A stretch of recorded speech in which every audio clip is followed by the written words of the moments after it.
तर म्हणजे हे काम चालू असताना त्यावेळेला मी जेव्हा व्हिजिट केली होती त्यावेळेला मी कॉन्ट्रॅक्टरला सगळ्या सूचना पण केल्या होत्या. त्यावेळेला आपले एनएचचे सगळे अधिकारी माझ्यासोबत होते.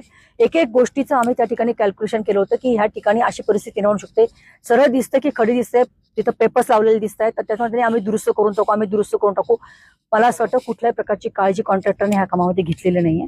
मला प्रशासनाला पण मी हीच विनंती केली होती की मॉनिटरिंग आपलं असतं, तर आपलं मॉनिटरिंग त्या वेळेला जर झालं असतं तर कदाचित ही वेळ आज आपल्यावर आली नसती.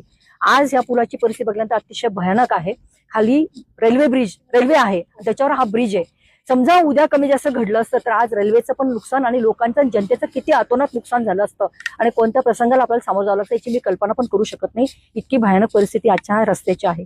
आता ह्या संदर्भामध्ये वर आपण डिपार्टमेंटला कळवलेलं पण आहे. 3-4 दिवसामध्ये आपली वरची टीम सेंट्रलची ह्या ठिकाणी येते. कॉन्ट्रॅक्टरचा माणूस आज या ठिकाणी आहे. मला असं वाटतं की त्यांची माणसं सुद्धा जर ट्रेनिंग असतील घेणारी अशी माणसं जर एवढ्या मोठ्या बायपासला एवढ्या मोठ्या ब्रिजला ही लोक जर असे लोक अपॉइंट करत असतील तर यांची डिग्री खरंच एकदा चेक केली पाहिजे. ज्या लोकांना ज्यातलं काही कळतं ते लोकांनीच ह्या कामांकडे जर नीट लक्ष दिलं तर मला वाटतं ही वेळ आली नसती. शासन जर एवढा पैसा जनतेच्या सुविधेसाठी जर खर्च करत असेल आणि त्याचा विनियोग जर नीट पद्धतीने होणार नसेल तर मला असं वाटतं अशा कॉन्ट्रॅक्टरांना ह्या लोकांना ब्लॅकलिस्ट केलं पाहिजे. कारण अशा लोकांना फक्त पैसा कमवणं एवढं समजतं, बाकी जनतेशी काही घेणं देणं नाही आणि सरकारच्या पैशाशी त्यांना काही घेणं नाही.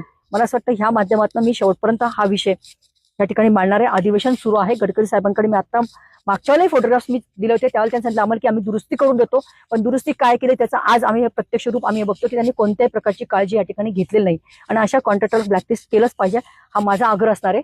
आज मी याचं प्रशासनाला सूचना दिलेल्या आहे की हा ब्रिज नुसती डागडुजी करून होणार नाहीये, तर खालपर्यंत जर बघितलं तर पूर्णपणे तडे खालपर्यंत गेलेले, केव्हाही हा पूल कोसळू शकतो अशी स्थिती आज या ठिकाणी आहे. म्हणून मी प्रशासनाने सूचना केल्या की त्या कॉन्ट्रॅक्टरकडनं पूर्णपणे पूल काढून नवीन करणं हाच त्याच्यावर एक सोल्युशन आता ह्या ठिकाणी दिसतंय. परवा टीम आल्यानंतर अजून ह्या विषयावर चर्चा होईल. अधिवेशन पण सुरू आहे आणि ह्याच माध्यमातून मी गडकरी साहेबांकडे या विषयात कंप्लेंट करणार आहे.